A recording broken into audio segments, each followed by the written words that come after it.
C'est l'heure du journal sur la télévision diocésaine Guizani. Mesdames et messieurs, salutations fraternelles et surtout bienvenue dans ce journal dont voici les principaux titres.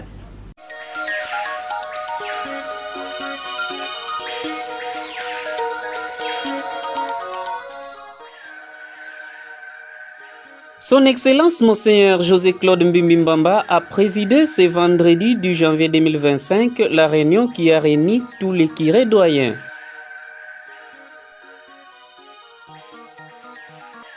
La route qui mène vers les marchés d'Umbi, en passant par les centres de Kabondo, Sekambote jusqu'au centre de la SNEL, route Mwanda, un véritable calvaire pour les usagers. Encore une fois, mesdames et messieurs, bienvenue dans ce journal et surtout merci de rester avec nous. L'ordinaire du lieu, Monseigneur José-Claude Mbimbimbamba a présidé la toute première réunion de l'année 2025 qui a regroupé les curés doyens. La rencontre a eu lieu dans la salle du conseil de l'évêché. Au sortir des échanges, le chancelier, l'abbé Fidèle Mangovo, n'a pas manqué de nous faire la restitution, propos recueillis par Bénédicte Ndjouzi. Dans notre diocèse, on a 9 doyennés. L'évêque a convoqué une réunion pour essayer un peu de parler de leurs attributions, leurs devoirs, leurs droits et comment est-ce qu'ils doivent faire pour que les diocèses tournent comme entité ecclésiale. En fait, ce sont des vicaires forains, c'est comme ça qu'on les appelle en droit canonique. Curés doyens ou vicaires forains, ce sont comme un peu des représentants de l'évêque dans différents coins, regroupement de quelques paroisses. Et ils sont là, ils ont comme grande attribution la coordination de l'action pastorale et beaucoup d'autres petites choses là auxquelles ils doivent veiller pour que la pastorale du coin marche bien et la vie du clergé. Et en voie de quoi ils sont appelés à atteindre l'évêque pour telle ou telle autre précision ou pour des solutions qui ne relèvent pas de leurs compétences. De manière générale, ils sont venus pour ça et pour que nous puissions aussi essayer d'étudier un genre de plan par rapport à l'application de toutes les recommandations que nous avons pu retenir après notre synode diocésain. Il y a eu des recommandations que les gens ont, c'est déjà publié, en attendant les actes. Et pour que ça puisse avoir effet, pour que les gens comprennent cette vulgarisation, ce travail-là, on vient de faire un genre de plan avec eux, chercher à savoir comment est-ce qu'il faut faire pour que vraiment les gens soient au courant de toutes ces recommandations et pour que tous nous puissions entrer dans cette danse-là, des synodalités par rapport à notre synode diocésain que nous avons passé au mois de septembre. Voilà un peu en gros l'objet de la rencontre et puis les grandes lignes sur cette rencontre au niveau du diocèse. Bon, mais les curés doyens, je voudrais préciser quelque chose. Ils n'ont pas un pouvoir juridictionnel comme je dis. Donc ils ont juste un pouvoir pastoral. Ils veillent. Les curés ont le pouvoir juridictionnel. Mais eux, comme curés aussi, puisque tous, avant d'être curés doyens, sont aussi curés, là, ils sont curés dans leur juridiction. Donc, ils ont un pouvoir de juridiction dans leur paroisse, mais pas dans les doyennés. Donc, toute paroisse est autonome. Alors, mais il y a une coordination qu'eux doivent assurer. Voilà un peu, en gros, ce que je peux dire. C'était bien, ce n'est pas une réunion statutaire, c'est une réunion que l'évêque peut convoquer extraordinairement, compte tenu de ceci ou de cela.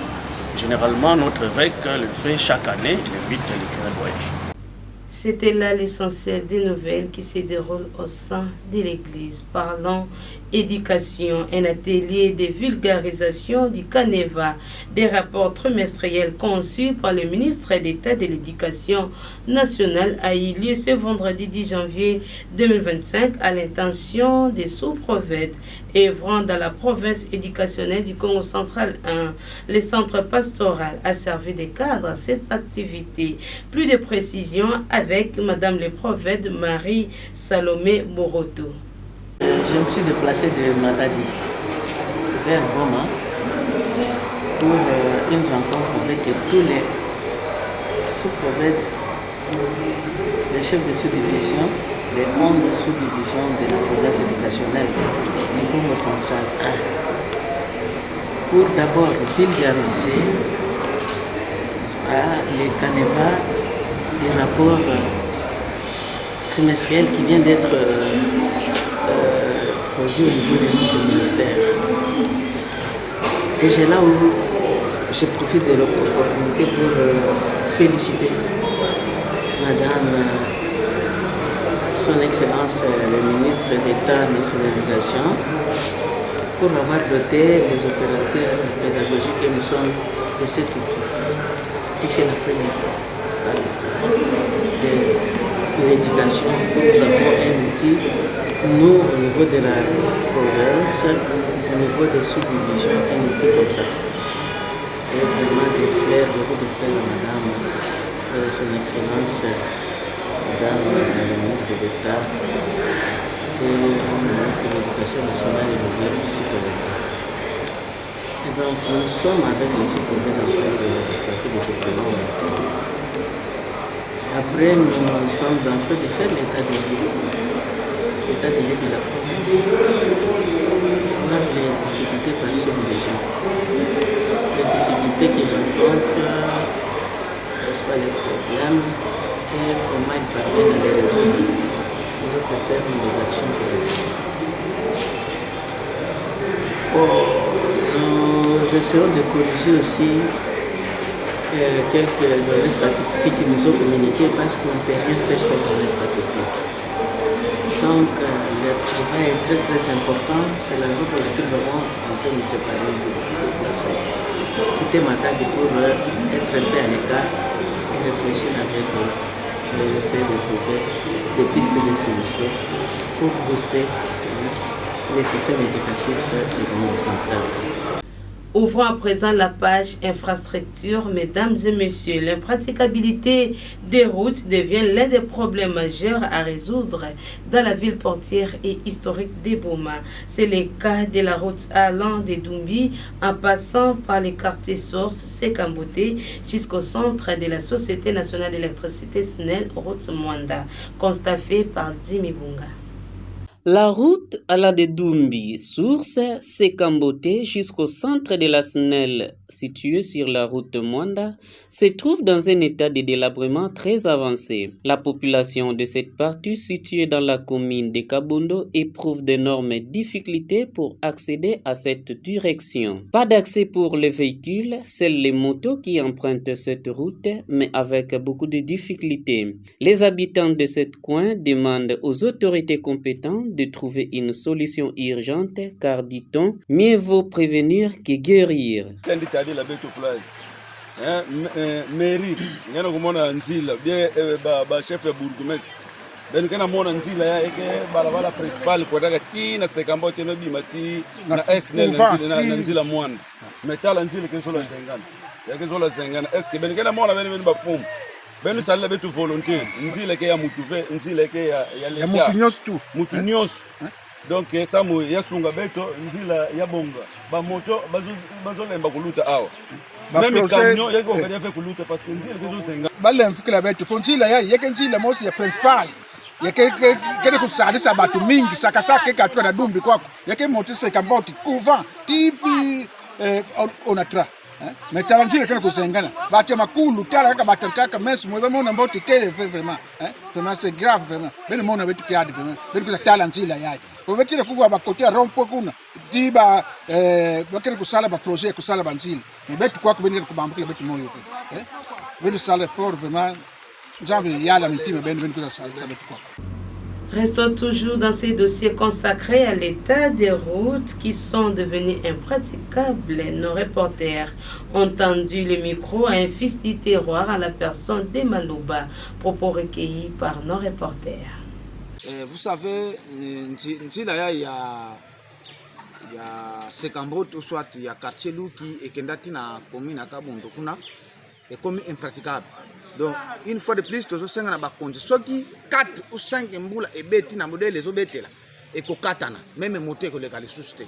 Il y a tous ceux qui ont maire de la ville, ou soit le bourgmestre, prendre en charge parce que ceux qui ont des fois c'est moi qui ont solution et que katana et comme vraiment enclavé et que enclavé commune mobimba or que cela oh yango ezo fournir ba bloc belé na dumbe ceux qui le dumbe ça na mouvement d'une part pensela op contribuer donc ba meka ko songer yango parce que la fois passée tango ba krataki yango na niveau na air ba sala ba propagande to yebisaki honorable Justin Luemba honoraire que sinon asala ba terrasser mais asala ba terrasser te argataki kaka siko ba mai ozo traverser chaussée ezo pou cancela na ndenge usakanate de ceux qui batiki yango ba konji en tout cas c'est quand vous allez vraiment enclaver ba ko tambola makolo ba ko transporter ba charge te c'est la commune normalement a ko en charge ce ka ina ba outillage nous serons capables de mobiliser ba jeunes surtout ba leader d'opinion surtout to beti kaka moi le coffre ba tout que couze ba tout que ça là mais moi ko ça là qui élevé parce que comment vous allez prendre des gens à bout de souffle sans eloko ya kolia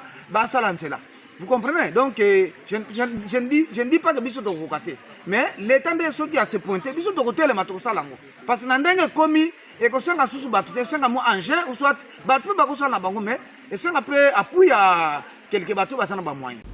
Changeons de registre à présent. Les vendeurs du marché Zolankangou s'obstinent d'intégrer les étalages. Ils préfèrent étaler les produits alimentaires à même les sols, constaté par Dimi Bunga. Les vendeurs du marché Zolankangou refusent d'intégrer les étalages du marché qui a été construit pour leur permettre de vendre les produits alimentaires dans les conditions optimales. Ils préfèrent occuper de manière anarchique l'espace public pour étaler leurs marchandises, arguant qu'ils écoulent plus facilement leurs marchandises à cet endroit. Certains commerçants ne se préoccupent pas d'étaler leurs denrées alimentaires à même le sol et à quelques mètres de canalisation, ce qui fait que ces marchandises soient couvertes de poussières et d'odeurs nauséabondes des eaux des caniveaux, alors que les risques sanitaires sont énormes pour les consommateurs.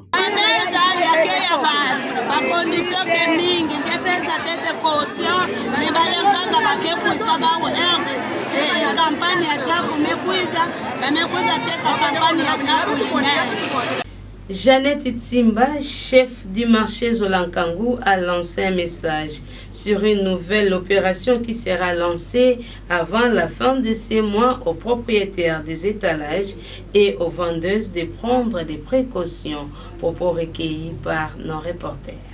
C'est vrai, mais ça est vide. Ngeke tuba ba mama, ba ke ba kilange ba référence. Obo c'était kuna bon.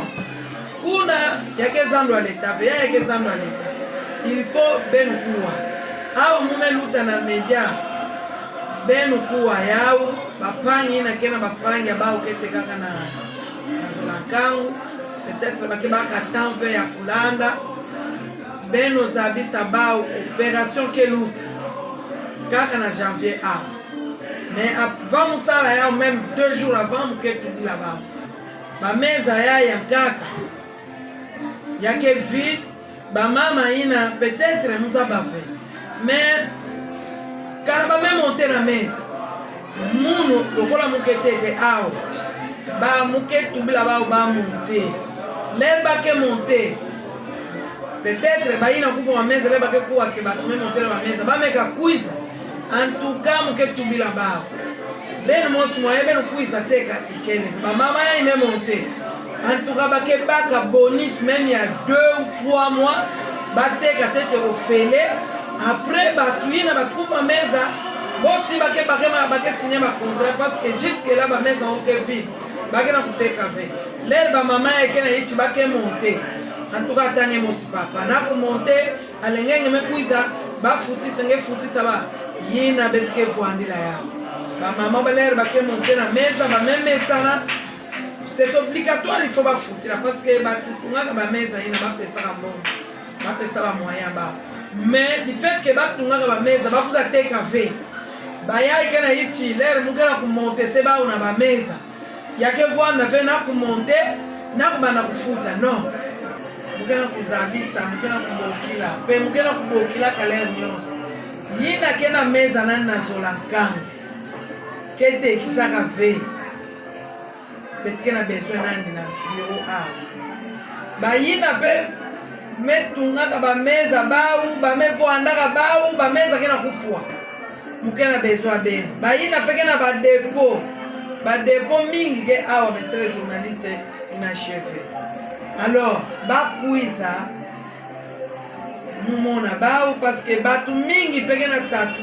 babaka bao kana bao bamevonga bao bakezona récupérer bamewizana na mutui na kufua depo comme ça mesuma nani amemanisa nimetula baactivité na yao na mwana kubwala bokila parce que mumebokilaka bao déjà muke monaka bao fe mukena kubwala bokila leta kezona baka badisposition nandi na badepo inachevé lokola betike na janvier beno sadila tangu beno kuiza beno pesa beto mabanza beno ya badepo beno yake kwa kukea kumanisa ve beno kuiza samu betu solula betu wizana samu zando betu yakwena na toa. Et pour terminer, mesdames et messieurs, sachez que le safou a plusieurs vertus préventives et thérapeutiques. Il permet donc de guérir plusieurs maladies telles que la constipation, les cancers, les maladies cardiovasculaires. Contactés à ce sujet par nos reporters, Pax Lukumu, nutritionniste de son état, n'a pas manqué de sensibiliser la population baumatracienne et environnante. Suivez. Nous savons que l'organisme humain a besoin de nutriments. Et ces nutriments nous proviennent de différents aliments. Et par rapport aux besoins de l'organisme, nous savons qu'il existe 3 groupes d'aliments. Il y a des aliments énergétiques, il y a des aliments de construction et il y a des aliments de protection. Et lorsque l'homme mange de façon équilibrée, c'est-à-dire dans sa ration alimentaire, il y a les 3 groupes d'aliments.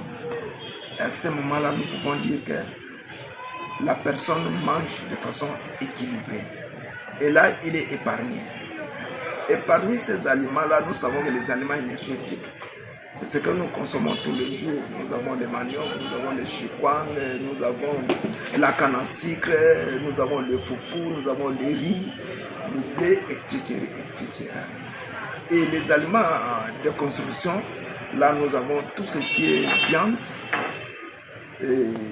tout ce qui est soya, tout ce qui est haricots, petits pois, le sésame, le pois chiche. Là, ce sont des aliments de construction. C'est dans les aliments de construction, nous avons les protéines animales et nous avons les protéines végétales. Et le 3e groupe d'aliments, ce sont les aliments de protection. C'est comme le nom l'indique, ce sont les aliments qui protègent notre organisme contre toutes les attaques extérieures, toute agression. Et dans ces aliments-là, qui protègent notre organisme à développer des malformations, nous avons les légumes et les fruits. Voilà la place des SAF. Donc nous devons consommer beaucoup plus les légumes et les fruits pour pouvoir protéger notre organisme. Et comme nous sommes dans la province, les fruits viennent saisonnièrement. Pourquoi? Parce que au moins chaque jour, la personne doit consommer des fruits. Là, c'est vraiment une évidence. Chaque jour, le corps humain, la personne doit consommer au moins une quantité de fruits. Mais, étant donné que les fruits chez nous ici sont saisonniers, vous allez voir, à un certain moment, il y a des mangues. Les mangues terminent, on entre dans une catégorie d'autres fruits. Et là, nous devons en profiter lorsque, à chaque saison, à chaque période, il y a une catégorie de fruits qui se présente. Et les safres, c'est bon. Comme l'organisme exige à ce que nous consommons les safres sont très bien pour pouvoir protéger notre organisme. Dans les safres, ce sont des fruits. Il y a la vitamine C, il y a la vitamine K, et il y a d'autres vitamines qu'on peut avoir dans les safres. Donc, mais à condition que ces safres-là soient les safres de bonne qualité. Là aussi, nous devons insister par rapport à ça. Nous pouvons manger, c'est bien, mais les aliments que nous consommons doivent répondre à un certain nombre de critères. Absence d'une contamination quelconque. Mais les safres sont là, ça nous apporte également des matières de protection. Mais le comble, c'est que la manière à laquelle on conserve ces safres, la manière à laquelle ces safres-là sont étalés à même le sol. Et là, pour en consommer, il faut très bien les entretenir. Sinon, on risque de recevoir aussi d'autres effets secondaires par rapport à la consommation des safres. Fin de ce journal, mesdames et messieurs, pour tous ceux qui nous ont pris en cours d'édition, place à présent au rappel des titres.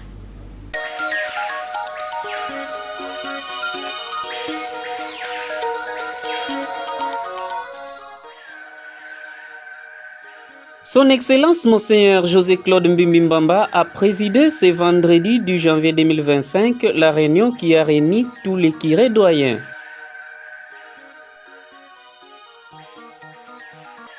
La route qui mène vers les marchés d'Umbi, en passant par les centres de Kabondo, Sekambote jusqu'au centre de la SNEL route Mwanda, un véritable calvaire pour les usagers.